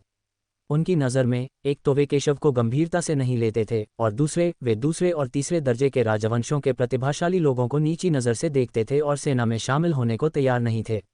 भले ही वे केशव से निपटना चाहते हों, वे अकेले केशव से निपटने की योजना बनाते हैं। यद्यपि उन्होंने कुछ नहीं कहा, लेकिन सभी को उनकी पहचान पता थी और उन्होंने कुछ नहीं कहा, उन्हें उकसाने की हिम्मत नहीं हुई। ये देखकर कि बहुत से लोग सहमत थे, प्रद्युम्न मुस्कुराए और सिर हिलाया और नौकरानी से स्वादिष्ट भोजन परोसने और सभी का मनोरंजन करने के लिए कहा। फिर उसने अखिलेश और अन्य लोगों के पास आने की पहल की। अखिलेश ने उसे नीचा देखा, लेकिन प्रद्युम्न को अखिलेश पर ध्यान देना पड़ा क्योंकि अखिलेश की पृष्ठभूमि सरल नहीं थी। यदि आप अखिलेश और अन्य लोगों को खुश कर सकें और उनसे दोस्ती कर सकें तो स्वाभाविक रूप से कई लाभ होंगे। युवा मास्टर ली द क्यूई आए हैं और मुझे एक अच्छे मेज़बान के रूप में आपकी सेवा करने की पूरी कोशिश करनी चाहिए। संयोग से मैंने हाल ही में एक नई नौकरानी रखी है और मुझे आश्चर्य है कि क्या आप रुचि रखते हैं। प्रद्युम्न ने मुस्कुराते हुए कहा, तथाकथित खुद को किसी की बाहों में फेंकना स्वाभाविक रूप से दूसरे व्यक्ति के हितों को जानना और फिर उनकी प्राथमिकताओं को पूरा करना है। संयोगवश प्रद्युम्न को पता था कि अखिलेश को सुंदर महिलाओं को इकट्ठा करना पसंद है, इसलिए उसने अखिलेश को खुश करने के लिए एक सुंदर महिला भेजने की तैयारी की। नौकरानी। जब अखिलेश ने यह सुना तो उसकी आंखें दिलचस्पी से भर गईं। टकराना। प्रद्युम्न ने ताली बजाई और सफ़ेद कपड़े पहने एक महिला स्क्रीन के पीछे से बाहर आए।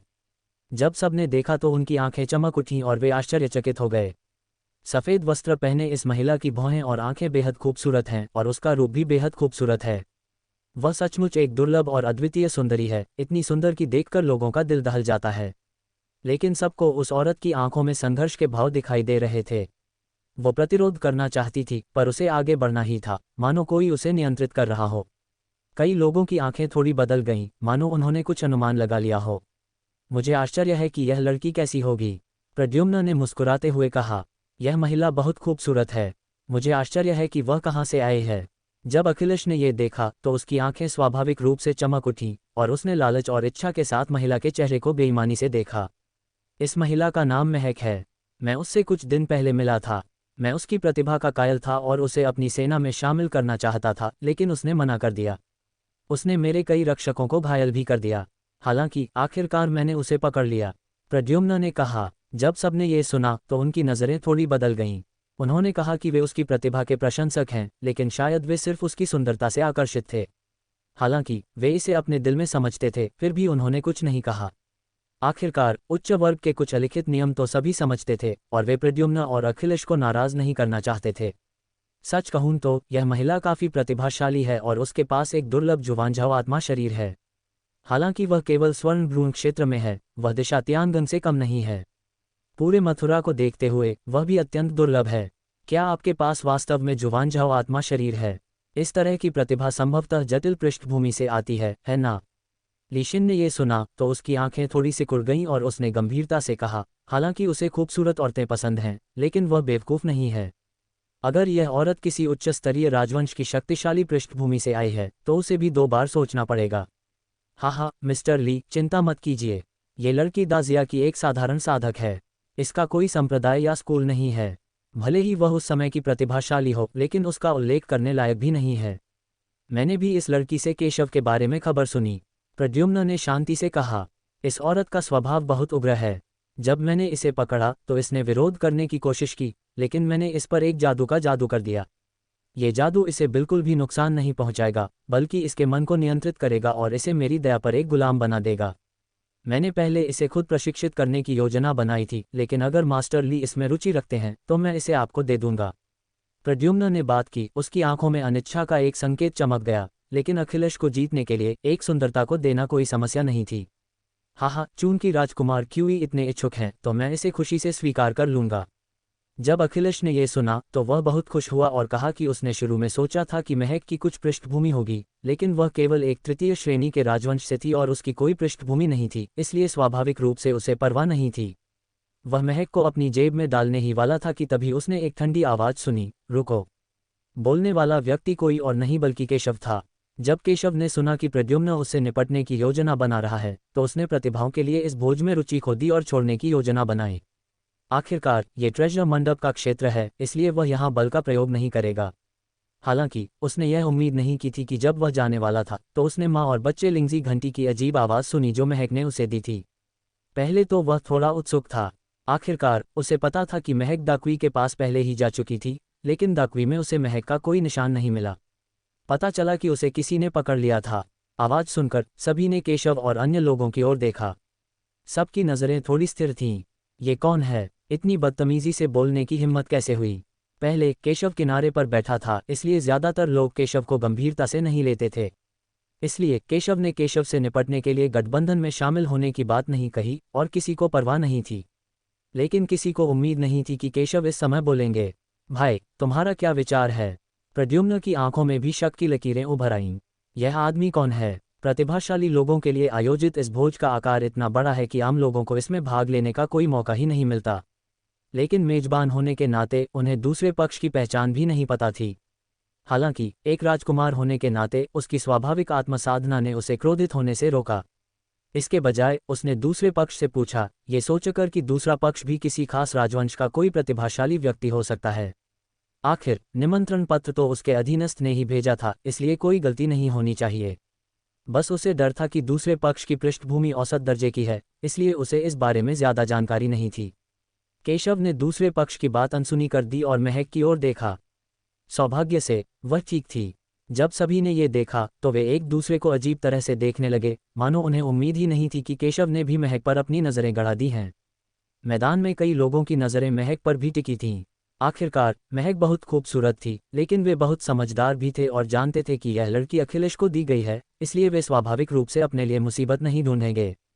हालांकि ये लड़का अब वास्तव में इस लड़की को चाहता है, बिना ये जाने कि उसके लिए क्या अच्छा है, यहाँ तक कि अपनी पहचान और ताकत पर भी विचार किए बिना। प्रद्युम्न की आंखों में गुस्से का एक संकेत भी था, ये सोचकर कि यह आदमी थोड़ा कृतघ्न था। भाई, अगर आप एक सुंदरी चाहते हैं तो मैं आपको कुछ अन्य सुंदरियां दे सकता हूं, लेकिन ये लड़की वही है जो मैंने भाईली को दी थी।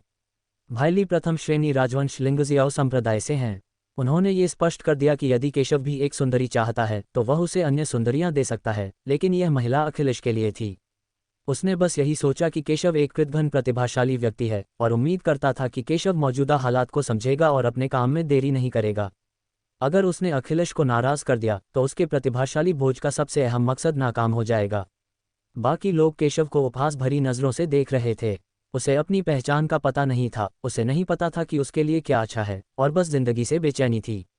अगर आज प्रतिभाशाली लोगों का भोज न होता तो शायद उसे पता भी नहीं चलता कि उसकी मौत कैसे हुई। जब महक ने केशव को देखा तो उसका चेहरा खुशी से चमक उठा, लेकिन वह जहर के वश में थी और आवाज नहीं निकाल सकी। क्या आप हीरो बनना चाहते हैं और सुंदरता को बचाना चाहते हैं? लीशिन ने भी केशव को देखा, उसकी आंखें चिढ़ाने वाली और ठंडी थीं, वह केशव को बेईमानी से देख रहा था।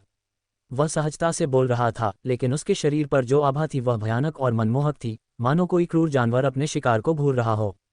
केशव ने इन सब बातों को नज़रअंदाज कर दिया, या यूं कहें कि शुरू से ही उसने प्रद्युम्न और दूसरों को गंभीरता से नहीं लिया। वह रूपाली, दिशा और दूसरों को महक के पास ले आया। हाँ, अगर तुम उसे बचाना भी चाहो तो वह आज्ञाकारी होकर मेरे पास वापस आएगी, मेरे आदेशों का पालन करेगी और मेरी दया पर निर्भर रहेगी। जब तक मैं चाहूं, मैं सिर्फ एक विचार से उसके जीवन या मृत्यु का फैसला कर सकता हूं। प्रद्युम्न को भी इस समय थोड़ी खुशी हुई, ये देखकर कि अखिलेश नाराज नहीं है। उसने राहत की सांस ली और केशव को गंभीरता से नहीं लिया। जब वहां उपस्थित सभी लोगों ने प्रद्युम्न की उपस्थिति देखी तो वे सभी चौंक गए और दया की दृष्टि से केशव को देखने लगे। सर, मिस हुआ के शरीर में जहर डाल दिया गया है। रूपाली का चेहरा भी उदास हो गया और उसने हल्के से कहा कि दाजिया की प्रतिभा की बेटी होने के नाते वह महक को भी जानती थी। महक के अनुभव से उसे स्वाभाविक रूप से सहानुभूति थी। उसे वास्तव में जहर दिया गया था और वह दूसरों की दया पर निर्भर थी। अगर वह आज केशव और बाकी लोगों से नहीं मिली होती तो शायद उसे पता भी नहीं होता कि उसके साथ क्या होता। ये तो बस एक निम्न स्तर का जहर है, यह मुझे हरा नहीं सकता, केशव ने बिना किसी चिंता के कहा। उसने महक को छुआ और वह अचानक जमीन पर गिर पड़ी। केशव ने अपना दाहिना हाथ बढ़ाया, महक को अपनी बाहों में लिया और उसे रूपाली के बगल में बिठा दिया। इसकी देखभाल करने में मेरी मदद करो। रूपाली ने तुरंत सहमति में सिर हिलाया। उसे एहसास हुआ कि केशव, जो शांत और भावशून्य लग रहा था, असल में पूरी तरह गुस्से में था। निम्न स्तर का जहर, तुम बहुत घमंडी हो, केशव की बातें सुनकर एक प्रतिभाशाली व्यक्ति ने उपहास करते हुए कहा। प्रद्युम्न को खुश करना चाहते हैं। इसके अलावा उसने सुना था कि क्यू तियांझाओ का जहर बहुत शक्तिशाली होता है। अगर कोई स्वर्गीय गिरोह योद्धा भी इससे संक्रमित हो जाए तो भी उसे अपनी ही नियति के हाथों से बच पाना मुश्किल होगा और वह कठपुतली बनकर रह जाएगा। हालांकि केशव ने बहुत अहंकार से बात की। मज़ेदार, केशव ने यह सुना और उस प्रतिभाशाली व्यक्ति की ओर देखा जिसने यह बात कही थी। ये व्यक्ति भी दाक्वी संप्रदाय का ही एक प्रतिभाशाली व्यक्ति था और काफ़ी शक्तिशाली था। हालांकि जब केशव ने उसे देखा तो उसके दिल में एक अजीब सी ठंडक महसूस हुई और उसके रोंगटे खड़े हो गए। उसका चेहरा बदल गया, लेकिन उसने देखा कि केशव ने उसे सीधे थप्पड़ मारा और अगले ही पल उसने उसे सबके सामने थप्पड़ मार दिया। यदि यह ट्रेजर मंडप का क्षेत्र नहीं होता तो केशव ने उसे एक थप्पड़ से मार डाला होता। काश, जो प्रतिभाशाली व्यक्ति बोल रहा था वह काफ़ी शक्तिशाली था, लेकिन केशव ने उसे थप्पड़ मारा और खून की बौछार हो गई। कई प्रतिभावान लोगों के हाव भाव थोड़े बदल गए। मुझे उम्मीद नहीं थी कि केशव प्रद्युम्न के भोज में कार्रवाई करने की हिम्मत करेगा। क्यू तियांझाओ का चेहरा अचानक ठंडा पड़ गया। वह बर्फीला लग रहा था। उसने अपने भोज में कुछ करने की हिम्मत की। उसने उसे गंभीरता से नहीं लिया। घुटनों पर बैठ जाओ, कमीने। केशव की हरकतों को देखकर प्रद्युम्न के पीछे एक शक्तिशाली आदमी खड़ा हो गया और एक शक्तिशाली दबाव जारी किया, जिससे केशव को घुटने टेकने के लिए मजबूर होना पड़ा। ये देखकर सभी ने केशव को सहानुभूति से देखा। यह आदमी दाक्वी के शाही परिवार का एक शक्तिशाली सदस्य था और काफ़ी शक्तिशाली था। फक फक करना। हालांकि जब केशव ने यह सुना तो उसने बस ठंडी सांस ली और इसे बिल्कुल भी गंभीरता से नहीं लिया। उससे एक भयानक दबाव तुरंत निकला, जिसने उस आदमी का दबाव सीधे नष्ट कर दिया और उसे ज़मीन पर घुटने टेकने पर मजबूर कर दिया। ज़मीन पर बादलों का एक पैटर्न बन गया, जिससे प्रभाव बल नष्ट हो गया। लेकिन उसके आसपास की मेजें और कुर्सियां फट गईं, जिससे आसपास के अन्य लोग इतने सदमे में आ गए कि वे घबराकर उठ खड़े हुए। आदमी का चेहरा पीला पड़ गया था और खून बह रहा था। आसपास के सभी लोग हैरान थे। उन्होंने कभी नहीं सोचा था कि केशव इतना शक्तिशाली होगा। यह उनकी उम्मीदों से परे था। प्रद्युम्न का चेहरा थोड़ा काला पड़ गया और उसने ठंडे स्वर में कहा, आपकी ताकत वास्तव में असाधारण है, लेकिन मेरे ही क्षेत्र में मेरे लोगों पर हमला करना वास्तव में मेरे लिए अपमानजनक है।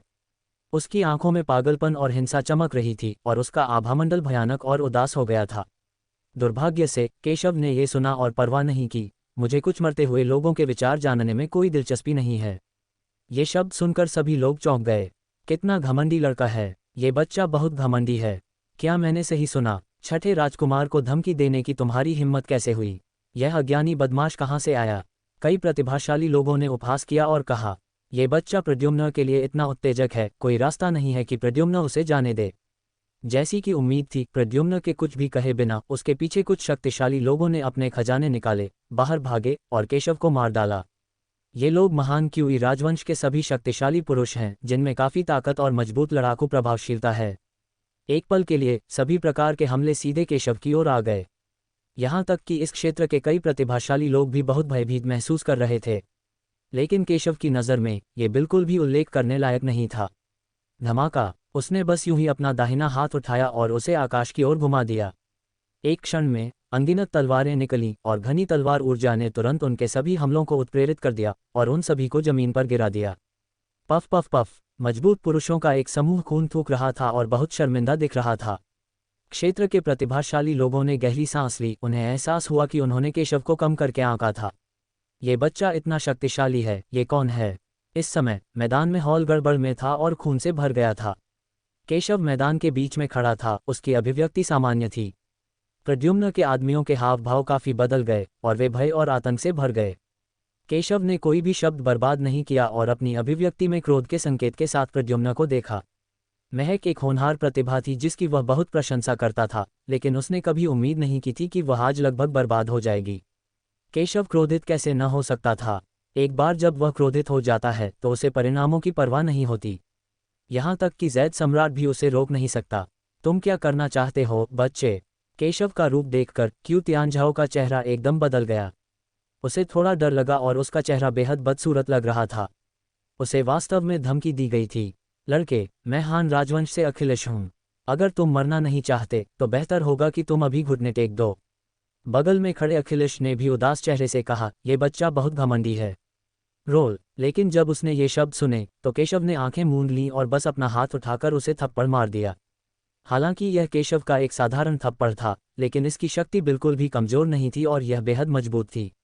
लीशिन का चेहरा अचानक बदल गया और वह हमला करने के लिए दौड़ा, लेकिन फिर भी उसे एक थप्पड़ से दर्जनों कदम पीछे हटना पड़ा। हर कोई हैरान था। किसी को उम्मीद नहीं थी कि केशव वाकई अखिलेश दू को पीछे हटने पर मजबूर कर देगा। केशव ने अखिलेश की बात अनसुनी कर दी और प्रद्युम्न की तरफ देखा। जोरदार दबाव से प्रद्युम्न का चेहरा एकदम बदल गया और ऐसा लगा जैसे वो घुटने टेकने ही वाला है। क्यू तियानझाओ का चेहरा एकदम बदल गया।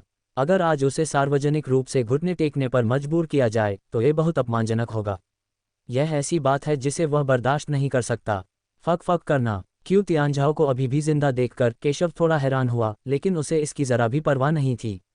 उसने महक को न्याय दिलाने के लिए खुद ही कदम उठाने की तैयारी कर ली। मेरे दोस्त, अगर तुम ज़ुएशियानलोऊ में मुझ पर हमला करोगे तो तुम मुझे गंभीरता से नहीं ले रहे हो। मैं चुपचाप खड़ा होकर कैसे देख सकता हूँ? इस समय ध्वनि के साथ हॉल में कहीं से एक सुंदर आकृति प्रकट हुई। जो व्यक्ति आया था वह एक सौम्य और आकर्षक सुंदर महिला थी, जिसने एक सरल और सुरुचिपूर्ण लंबी पोशाक पहन रखी थी। उसके काले बाल एक उड़ते हुए हेयरपिन की तरह कंघी किए हुए थे, जो एक परिपक्व और सौम्य आकर्षण को उजागर कर रहा था। मैडम निंग, ज़ुइक्सियानलोऊ के पीछे के मास्टर के हर जगह कनेक्शन है और एक असाधारण स्थिति है। इसके पीछे ट्रेजर पवेलियन जैसा विशालकाय भवन है। यहाँ तक कि महान क्यूई राजवंश के कई उच्च रैंकिंग वाले आंकड़े भी यहाँ परेशानी पैदा करने की हिम्मत नहीं कर सके। जैसे ही वह प्रकट हुई, उसने एक असाधारण आभा जारी की, जिससे केशव से लेकर प्रद्युम्न तक का दबाव खत्म हो गया। प्रद्युम्न ने राहत की सांस ली, फिर ठंडे स्वर में कहा, मैडम निंग, आप बिल्कुल सही समय पर आई हैं। मुझे ज़ुएशियानलोऊ के नियम पता हैं। मैंने ये घटना शुरू नहीं की, लेकिन इस बच्चे ने मेरे भोज में परेशानी खड़ी कर दी। वह तो बिल्कुल ही कानूनविहीन है। चिंता मत करो, छठे राजकुमार। आज रात जो हुआ उसका कोई स्पष्टीकरण अवश्य होगा। जब मैडम निंग ने यह सुना तो उनकी खूबसूरत आंखें हिल गईं और वह धीरे से बोलीं।